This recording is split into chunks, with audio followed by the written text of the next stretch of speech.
What's up YouTube, how goes it? That's right, we are gonna rank every single version of Microsoft's operating system starting from Windows 95 all the way up to Windows 10.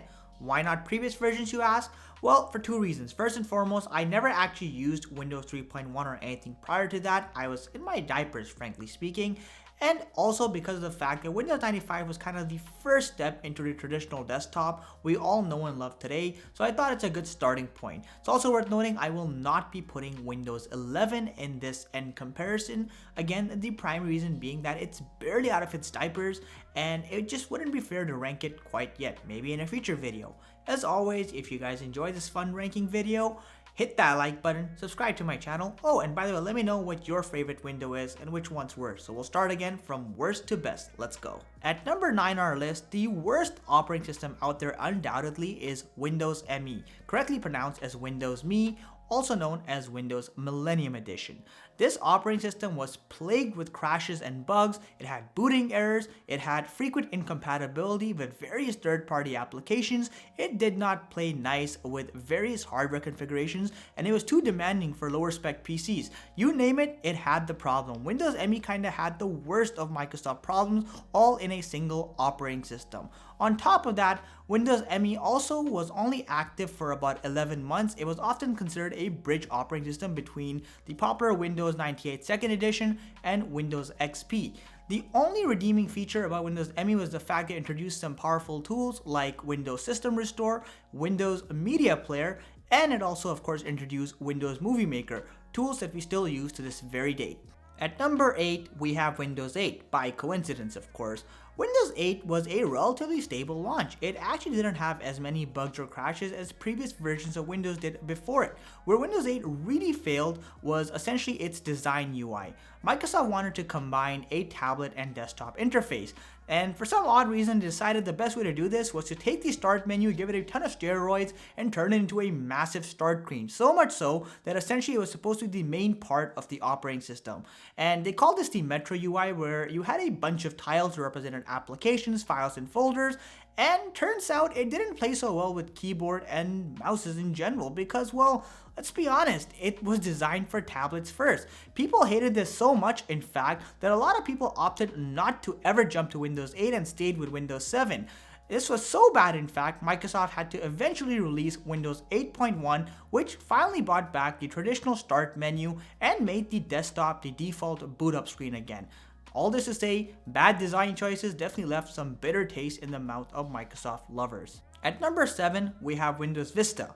This version of Microsoft OS was notoriously known for being very demanding, so much so that it did not play well with low-end PCs. They lagged, they were slow, and it was a choppy experience. On top of that, Windows Vista became very popular for its boot up errors. Whether you were doing a clean install or you were upgrading to Windows XP, you would find that the actual process of upgrading to Windows Vista was painful, and often the installation never completed for one reason or another. On top of that, Windows Vista had one of the worst hardware compatibility ratios we've seen in recent history, so much so building a custom machine was always a high risk because you never knew if Vista would play nicely with your custom configuration, let alone OEM configurations. On top of that, Microsoft introduced UAC, or User Account Control, essentially a security system that was designed to prevent viruses and threatening software from entering your machine. All it really did is literally prompt you 7 times, exaggerated, to install some sort of software that was friendly or not, didn't care. It became such a big nuisance that it took away from the immersion of the actual operating system. Now with that said, Vista did introduce the arrow theme style UI, and in my experience, it was one of the most beautiful themes of Windows we've seen. Windows Vista was a beautiful operating system, so much so that many of its design elements are still used in modern day Windows 10 and even 11, including translucent windows and of course the nice looking taskbar and window switcher mechanisms. At number 6, we have Windows 98, which is essentially a revamped version of Windows 95. So it included better and greater hardware support. Furthermore, it had better internet support as well. It was in fact the first operating system that came with Internet Explorer on day 0, meaning pre-installed. Of course, with that said, the biggest problem with Windows 98 was the fact that it was bug-ridden. It was highly unstable at times. It would crash frequently, ranging from something from an application crashing all the way to the operating system frequently and unexpectedly crashing all the time.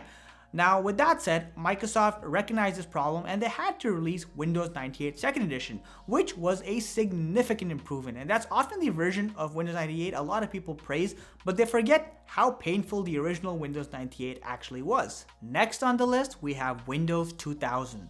Windows 2000 was the first mainstream version of Windows for consumers technically that was using their NT technology. With that said, it was originally designed for corporations and businesses, but because of the horrendous launch of Windows ME, a lot of mainstream consumers ended up adopting Windows 2000 instead. And for the better, this was the most refined version of Microsoft's Windows 9X version of operating systems, and honestly, Windows 2000 for the most part was a joy to use. One of the biggest things holding back Windows 2000, unfortunately, was that it was full of security flaws and vulnerabilities, and these weren't patched until much later in its lifespan, making it a bit of a risky investment for a lot of businesses and consumers who had confidential information.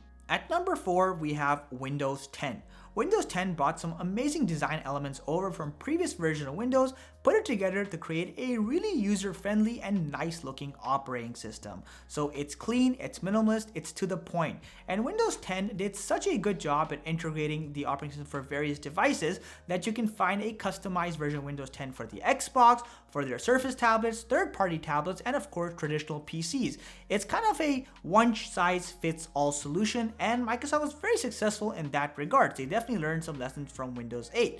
Of course, with that said, one of the things that makes Windows 10 somewhat of a nuisance is that Microsoft started treating it more like a service as opposed to a product, which basically means they tried to shove the Microsoft account down your operating system at every single opportunity they got. While you can technically still use Windows 10 as a local account, they always take the opportunity to try to force you to go into the Microsoft account route, whether that's during installation or when you're trying to prompt up the Microsoft App Store. Of course, with that said, Microsoft also did some subtle advertising within Windows. For example, when you first install Windows 10, some people often notice they have the Candy Crush ad as a tile on their start menu, which beckons the question, why would they do that? Again, this is simply because Windows was now being treated as a service as opposed to a product, for better or worse. At number 3, we have Windows 95. Now, Windows 95 is essentially the foundation of modern day Windows from a usability perspective. Everything from the iconic start menu to the classic taskbar to the desktop icons on the desktop were all concepts originally introduced with Windows 95. And in fact, they were so successful, they were pretty much used in every iteration of Windows since then, all the way up to Windows 11 even. So of course, like we said, it's kind of like the founding father of modern day Windows in that regards. On top of that, Windows 95 also introduced USB support, and it also played nicely with various third-party applications. It really was a wholesome operating system and definitely a revolutionary item for its time. Of course, one of the downsides of Windows 95 was that it was born in a time where the internet was becoming a rising star, and the operating system unfortunately just wasn't equipped to handle that rapid growth in internet technology, which of course led to the eventual release of Windows 98. At number 2, we have Windows XP. This iconic operating system was famous for a bunch of reasons. First and foremost, it was the first major design change since Windows 95. The more swollen and bubbly looking graphics of Windows XP were a welcome change. The contrasting colors like blue and green really added a whole new element or liveliness to the operating system. It was great on the eyes. Furthermore, Windows XP wholeheartedly embraced Microsoft's NT kernel technology, making it a relatively stable operating system. On top of that, it also introduced some great technologies like the NTFS file format, which finally allowed for larger storage sizes or larger hard drive sizes, which of course helped mitigate storage concerns. And it also introduced a 64-bit version of Windows XP and also a professional edition for the mainstream consumers. Beyond that, Windows XP also introduced new technologies and tools, including Microsoft's Remote Desktop Connect technology, which of course was a blessing for many businesses and helped with the adoption rate. Beyond that, Windows XP was also one of the most stable versions of Windows post Service Pack 1 and 2, so much so that it had amazing hardware compatibility. It was welcomed by low-end and high-end machines. By its end, around Service Pack 3, this was literally one of the most stable operating systems you could have, which of course made it difficult to justify going to Windows Vista, which in contrast was highly unstable and volatile. The only annoying thing about Windows XP was its stupid Windows activation feature, where it had that pop-up come up and you had to enter the Windows registration key multiple times sometimes. A random update would trigger it, but again, when you look at Windows XP as a whole, this was a minor problem at most. At number 1, we have Windows 7. This operating system was the friend we all needed, an ally, a true aid. Windows 7 took the best of the Windows before it and combined it and made it even better. For example, it took Windows Vista's already beautiful arrow theme, further refined it, made it look better, more simple, more easier on the eyes, and more intuitive. And so Windows 7 became clean and minimalist, but attractive looking at the exact same time. Windows 7 was also very stable at launch. Furthermore, it had amazing software and hardware compatibility. It ran great on low-spec machines and was fantastic for high-end machines. In fact, its hardware compatibility made it really popular with the PC gaming community because they knew they could try all sorts of configurations with a relatively high stability rate. On top of that, of course, Windows 7 also had other great features. For example, it brought true SSD support and took true advantage. It had great boot times. Its search engine was refined so you could actually type up stuff in the search bar, and Windows was pretty quick at indexing and finding the right stuff that you needed. It also brought some great updates as well to make sure that Windows 7 was always up to date from a security point of view.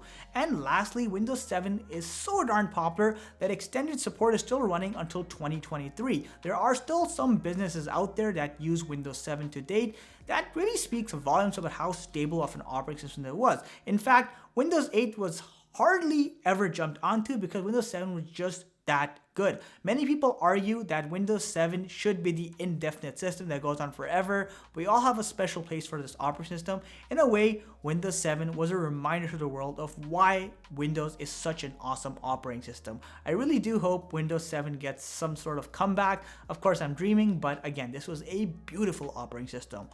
All in all, guys, I hope you enjoyed this video. Let me know which operating system you consider to be the best or worst, or where you would rank all these OSs. I'd love to hear your thoughts. At the end of the day, this is just my professional opinion. It's all fun and games. There's no right answer. Love to hear what you think. If you enjoyed the video, hit the like button, sub to my channel. Thanks for watching. Catch you in the next one.